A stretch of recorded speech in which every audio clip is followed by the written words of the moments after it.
हाँ दोस्तों, बात करेंगे आज की सारी बड़ी खबरों पर। पहली बड़ी खबर आ रही है असदुद्दीन ओवैसी को लेकर। घर पर तोड़फोड़ को लेकर बीजेपी पर बरसे असदुद्दीन ओवैसी, कहा कट्टरपंथी के लिए भाजपा जिम्मेदार। तो वहीं बढ़ते हैं दूसरी बड़ी खबर में। अखिलेश यादव को शिवपाल ने फिर दिया बड़ा झटका। ओवैसी से की मुलाकात, चंद्रशेखर भी राजभर के साथ आएंगे। तो वहीं बढ़ते हैं तीसरी बड़ी खबर में। यूपी उत्तराखंड के पूर्व राज्यपाल अजीज कुरैशी ने हाई कोर्ट में दाखिल की याचिका, सीएम योगी पर की थी अभद्र टिप्पणी। तो वहीं बढ़ते हैं चौथी बड़ी खबर में। विधायक संगीत सोम का विवादित बयान, कहा जहां जहां मंदिर तोड़कर बनाई गई मस्जिदें, वहां बीजेपी फिर बनवाएगी मंदिर।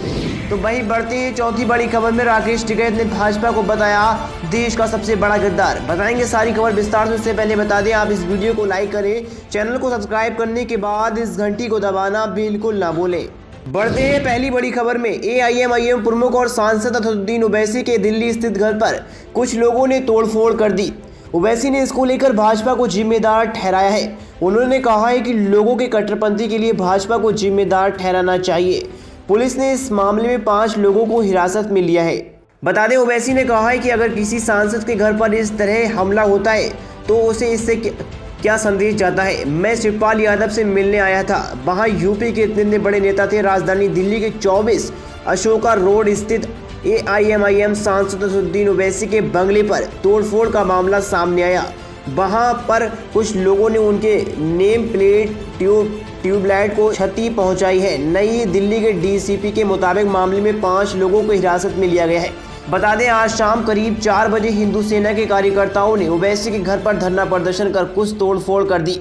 बताया जा रहा है कि कार्यकर्ता ओवैसी द्वारा दिए जा रहे हिंदू विरोधी बयानों से नाराज थे। सांसद असदुद्दीन ओवैसी लगातार हिंदू विरोधी बयान देते सुर्खियों में रहते हैं।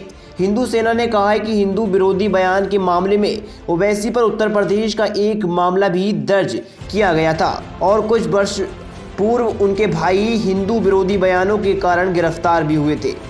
बढ़ते हैं दूसरी बड़ी खबर में। चंद्रशेखर आजाद की अगुवाई वाली भीम आर्मी भी सुभाषपा अध्यक्ष ओम प्रकाश राजभर द्वारा बनाए गए भागीदारी संकल्प मोर्चे का हिस्सा होगी। दोनों नेताओं की बातचीत के साथ साथ आने पर सहमति बन गई है। अगले कुछ दिनों में दोनों नेता साथ आने की घोषणा करेंगे। इस बीच मोर्चे का कुनबा और बढ़ाने के लिए ओम प्रकाश राजभर और एआईएमआईएम अध्यक्ष असदुद्दीन ओवैसी प्रगतिशील समाजवादी पार्टी के अध्यक्ष शिवपाल सिंह यादव से लगातार संपर्क में बनाए हुए हैं। बताया जा रहा है कि शिवपाल यादव और ओवैसी की मुलाकात अखिलेश यादव के लिए बड़ा झटका है। अगर दोनों के बीच समझौता हो जाता है, सपा के वोट बैंक में सेंध लगना तय है। बता दें, इस सिलसिले में उन्होंने मंगलवार रात शिवपाल यादव के आवास पर जाकर उनसे मुलाकात की है। दोनों नेताओं ने इसे शिष्टाचार भेंट बताया है, लेकिन माना जा रहा है कि शिवपाल को इस मोर्चे में शामिल कराने का प्रस्ताव दिया गया है। अभी शिवपाल ने अपना रुख स्पष्ट नहीं किया है। हालांकि इस साल फरवरी में भी ओवैसी व शिवपाल यादव आजमगढ़ में एक विवाह समारोह में घंटे भर अलग मुलाकात कर चुके हैं। बता दें, भीम आर्मी के भागीदारी संकल्प मोर्चे में शामिल होने की पुष्टि ओम प्रकाश राजभर ने की है। उन्होंने कहा है कि बहुत जल्द लखनऊ में इसकी घोषणा की जाएगी। इस मुद्दे पर चंद्रशेखर से कई चक्र बातचीत हो चुकी है। राजभर का मानना है कि चंद्रशेखर के मोर्चे में शामिल होने से पश्चिमी उत्तर प्रदेश में मोर्चे की ताकत और बढ़ जाएगी। साथ ही राजभर का दावा है कि इंसाफ विकास पार्टी के मुकेश सहनी से भी बातचीत जारी है और जल्द ही उनकी पार्टी भी मोर्चे का घटक दल बन सकती है। वहीं मंगलवार को ही ओम प्रकाश राजभर और असदुद्दीन ओवैसी ने एक होटल में करीब 1.5 घंटे तक बैठक की। बैठक में घटक दलों से मंथन कर सीटों का बंटवारा जल्द से जल्द किया जाना तय हुआ है। ओम प्रकाश ने बताया है कि उनके मोर्चे के साझा कार्यक्रम 27 अक्टूबर को मऊ से शुरू होंगे। उस दिन मऊ में एक सम्मेलन होगा जिसमें मोर्चे के सभी घटक दलों के नेता शामिल होंगे। इसके बाद जनसभाओं और रैलियों का सिलसिला शुरू हो जाएगा। बढ़ते हैं तीसरी बड़ी खबर में। उत्तराखंड के पूर्व राज्यपाल अजीज कुरैशी इलाहाबाद हाई कोर्ट की शरण में पहुंच गए हैं।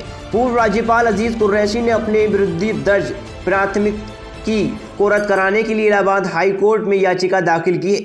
उनके विरोधी जिला रामपुर में सीएम योगी आदित्यनाथ और भाजपा सरकार के खिलाफ अभद्र टिप्पणी करने को लेकर मुकदमा दर्ज कराया गया है।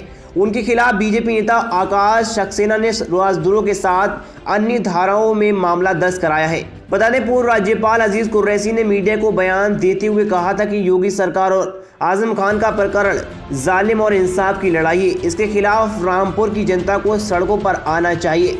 अभी कुछ दिन पहले ही सांसद आजम खान की पत्नी विधायक डॉक्टर ताजीन फातिमा से मिलने उनके आवास पहुंचे थे। वहीं उन्होंने मीडिया में योगी आदित्यनाथ को लेकर टिप्पणी की थी।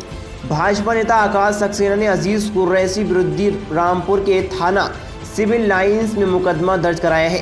सीएम योगी के खिलाफ टिप्पणी को लेकर दर्ज मुकदमे के खिलाफ पूर्व राज्यपाल ने मामला निरस्त करने के लिए इलाहाबाद हाईकोर्ट में गुहार लगाई है। दरअसल अजीज कुरैशी के इस बयान के बाद लोगों में काफ़ी गुस्सा है। इसी को लेकर रामपुर के स्थानीय बीजेपी नेता आकाश सक्सेना ने एफआईआर दर्ज कराई है। उन्होंने लोगों को भड़काने के मामले में पूर्व राज्यपाल के खिलाफ सख्त कार्रवाई की मांग की है। इसके साथ ही उन्होंने उन पर देशद्रोह का भी आरोप लगाया है, क्योंकि अपने संबोधन में पूर्व राज्यपाल ने लोगों को सरकार के खिलाफ भड़काते हुए न केवल सीएम के खिलाफ अभद्र टिप्पणी की, बल्कि लोगों को सड़कों पर उतरने और हिंसा फैलाने के लिए भी प्रेरित किया है। बढ़ते हैं चौथी बड़ी खबर में। मेरठ की साठधना से बीजेपी विधायक संगीत सोम अपने बयानों को लेकर हमेशा चर्चे में रहते हैं। एक बार फिर संगीत सोम ने विवादित बयान दिया है। संगीत सोम ने मंगलवार को प्रेस कॉन्फ्रेंस के दौरान कहा है कि प्रदेश में जहां जहां पर मंदिर तोड़कर मस्जिद बनाई गई है, वहां पर बीजेपी दोबारा मंदिर बनवाएगी। संगीत सोम ने सपा सुप्रीमो अखिलेश यादव पर निशाना साधते हुए कहा है, उन्हें संजीनल हिंदू कहा है।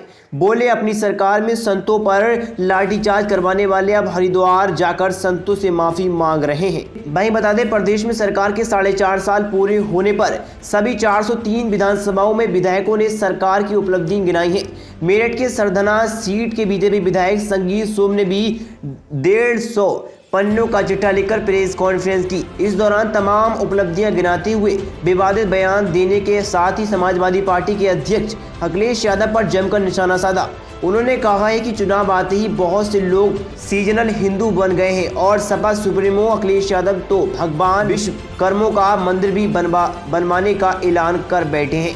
बता दें, संगीत सोम ने कहा है कि बीजेपी ने लोगों को रहने लायक माहौल दिया है। लोग सुरक्षा के भरोसे साथ अपना काम कर रहे हैं। इसके अलावा सरकार की तमाम योजनाओं में लोगों को बड़ी राहत पहुंचाई है। इसके चलते उत्तर प्रदेश में 350 सीटों के साथ 2022 में भाजपा की सरकार बनने जा रही है।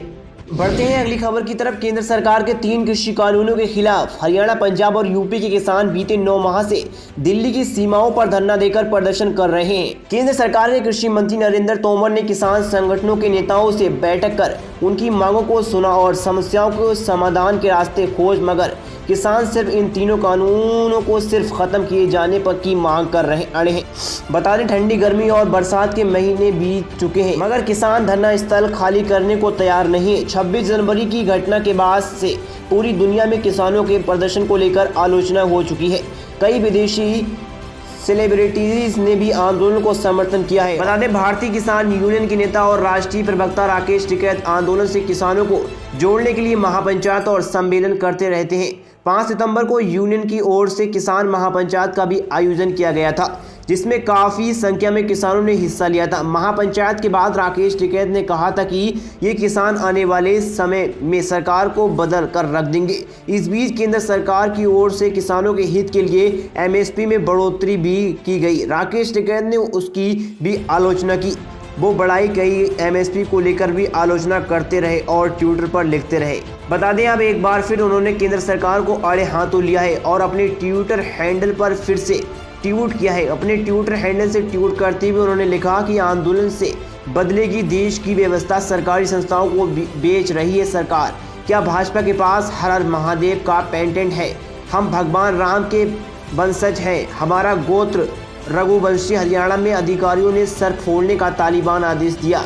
देश में भाजपा नहीं, मोदी सरकार, मोदी को बदला जाए। एक निजी टीवी चैनल के कार्यक्रम में भाग लेने के बाद उन्होंने ये ट्वीट किया है। इस ट्वीट को अब तक सैकड़ों लोग रीट्वीट कर चुके हैं और काफ़ी संख्या में इसे पसंद किया जा रहा है।